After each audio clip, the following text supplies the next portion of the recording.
Dear student, now we study about how can we separate a mixture of two immiscible liquid। तो इसके लिए सबसे पहले हम एक स्टोव कार्क लेते हैं और उसमें वाटर और केरोसिन ऑयल भर देते हैं। उसके पश्चात इसको हिलाते हैं, थोड़ी देर इसको रख देते हैं। रखने के पश्चात हम देखते हैं, let us try to separate kerosene oil from water using a separating funnel. After then some time, let it stand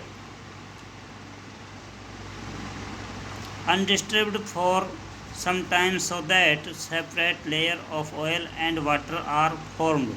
And now then we open the stove cork, then water is separate and kerosene is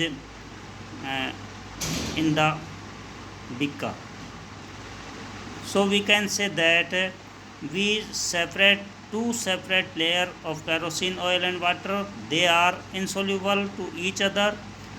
As the kerosene oil is lighter than water, it forms the upper layer while water forms the lower layer. Now we separate a mixture of salt and ammonium chloride or kapoor.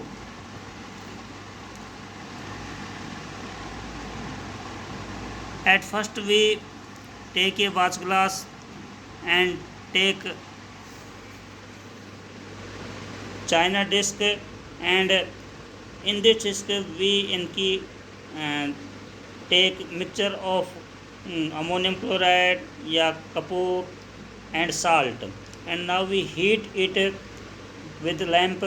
Then ammonium chloride है ये तो वाष्प में परिवर्तित हो जाता है, ठोस से सीधा वाष्प में परिवर्तित होता है और वाष्प ठंडी होकर के ना, और उसके बाद में ये ठोस इनकी अमोनियम क्लोराइड के अंदर या ठोस कपूर में परिवर्तित हो जाती है, जबकि नमक नीचे पेंदे पर ही रह जाता है। This method, in this way the solid change into vapour and change in solid. Solid को हीट किया, हीट करने पर इनकी वेपर वाष्प बन गई, वाष्प को ठंडा करते हैं तो पुनः इनकी ठोस अवस्था में आ जाती है। इसे हम सब्लिमेशन के नाम से जानते हैं, ऊर्ध्वपातन कहते हैं। इस प्रकार से दोनों को, नमक और अमोनियम क्लोराइड को अलग अलग हम कर सकते हैं। Now we study dye in black ink a single colour chromatography. जैसा कि इनकी डायग्राम में दिखाया गया है, हम एक लाइन ड्रा ऑफ एक फिल्टर पेपर लेते हैं, उस पर एक इनकी 3 सेंटीमीटर ऊपर एक लाइन को ड्रा कर देते हैं, उस पर इनकी स्पॉट ऑफ इंक कर देते हैं। अब इसको एक इनकी जार जो है उसमें रखते हैं।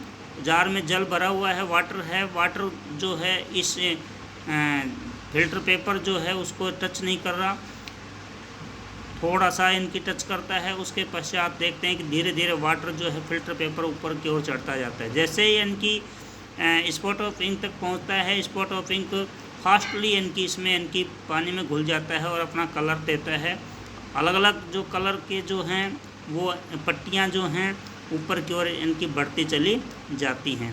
तो इसी कारण से इनके रंगों का पृथक्करण हो जाता है, इसलिए इसे क्रोमेटोग्राफी कहते हैं। क्रोम का मतलब होता है रंग, और इसलिए इनके रंगों के पृथक्करण के काम में ये विधि आ रही है, इसलिए इसको क्रोमेटोग्राफी के नाम से जाना जाता है।